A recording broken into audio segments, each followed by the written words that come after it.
Kemudian lisan, bahaya lisan juga disebutkan oleh Imam Ali bin Abi Thalib karramallahu wajha dengan satu nasihat yang sangat indah. Beliau katakan, al-lisan kal asad, lidah ini seperti singa.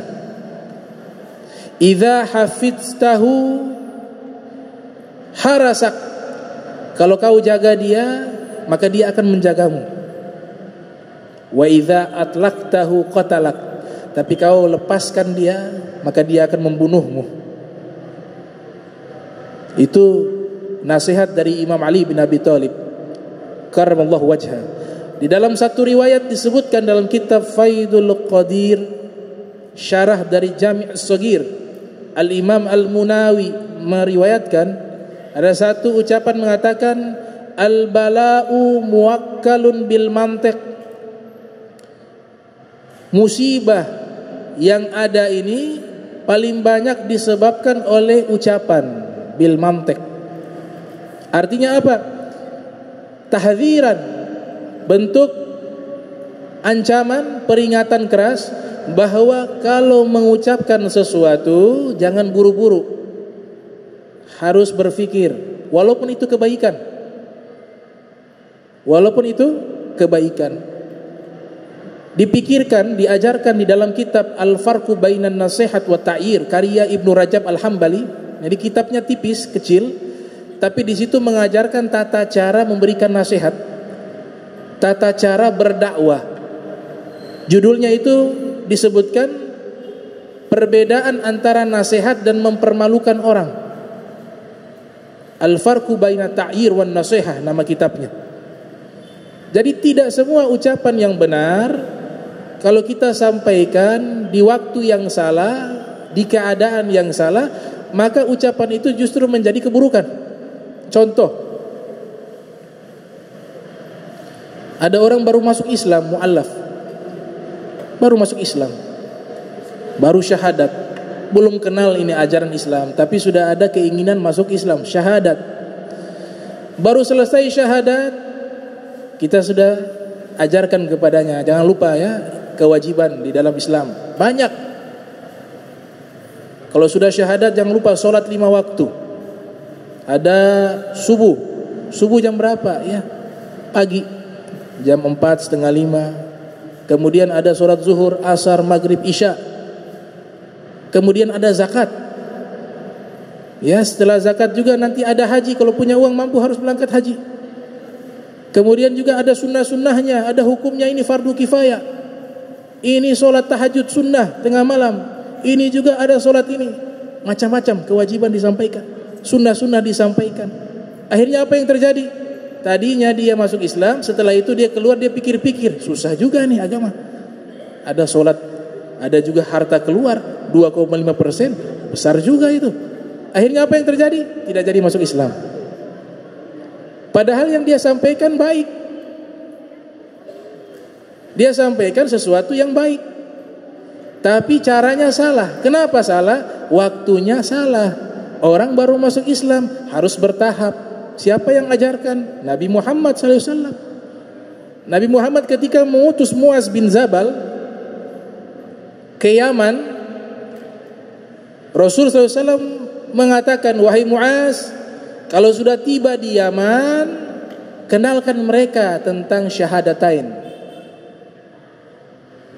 Kata Nabi SAW. Ketika mereka sudah kenal bagaimana itu Islam, Nabi katakan, yasiru wala tu'asiru, basyiru wala tunafiru. Kasih yang mudah-mudah dulu, jangan kasih yang sulit. Kasih yang enak-enak, jangan kasih yang menakutkan. Kata Nabi SAW. Nanti mereka sudah tahu syahadat, masuk Islam, pelan-pelan lihat keadaan mereka. Oh, kayaknya sudah siap nih kasih kewajiban sholat. Baru kasih tahu, setelah syahadat ada sholat. Sholatnya 5 waktu. Sudah sholat dilakukan, baru kasih tahu zakat. Pakai kata thumma dalam hadis, bukan fa. Ya, di dalam ilmu nahu, kalau thumma itu lil ba'id, Kalau fa itu lil qarib, artinya tsumma itu ada proses panjang, nggak langsung serentak. Nabi menggunakan kata tsumma, kemudian, nah berarti ada durasi waktu, ada proses waktu. Kemudian kalau sholat sudah bagus, baru kasih tahu ada zakat. Setelah zakat sudah bagus, kasih tahu lagi haji. Ini namanya marahil dakwah, tahapan-tahapan di dalam berdakwah. Artinya kebaikan pun juga harus ada waktunya, keadaannya, tempatnya. Itu. Ini yang diajarkan oleh Nabi kita Muhammad sallallahu alaihi wasallam. Terakhir saya tutup, ada hadis yang sahih diriwayatkan oleh Imam Muslim yang lahir tahun 204 Hijriah, meninggal 261 Hijriah. Rasul sallallahu alaihi wasallam bersabda, "Man ra'a minkum munkara falyughayyirhu biyadihi, fa in lam yastati fabilisanih, wa in lam yastati fabiqalbihi, wa dzalika ad'aful iman." Siapa yang melihat kemungkaran, maka hendaklah dia rubah dengan tangannya. Nabi sebutkan apa? Rubah. Makna rubah apa?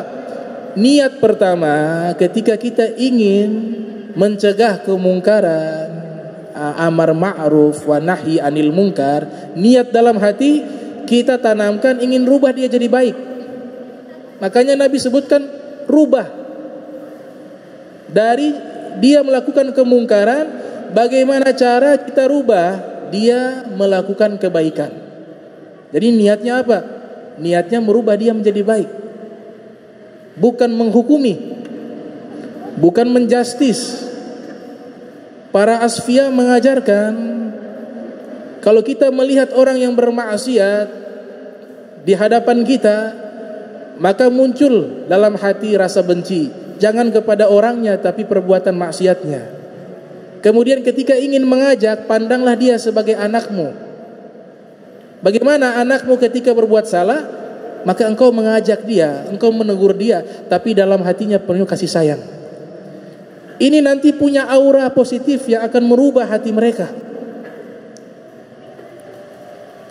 Hingga Nabi katakan rubah, bukan lawan, bukan mencegah. Walaupun di beberapa riwayat disebut mencegah, tapi yang paling tertinggi ini dirubah.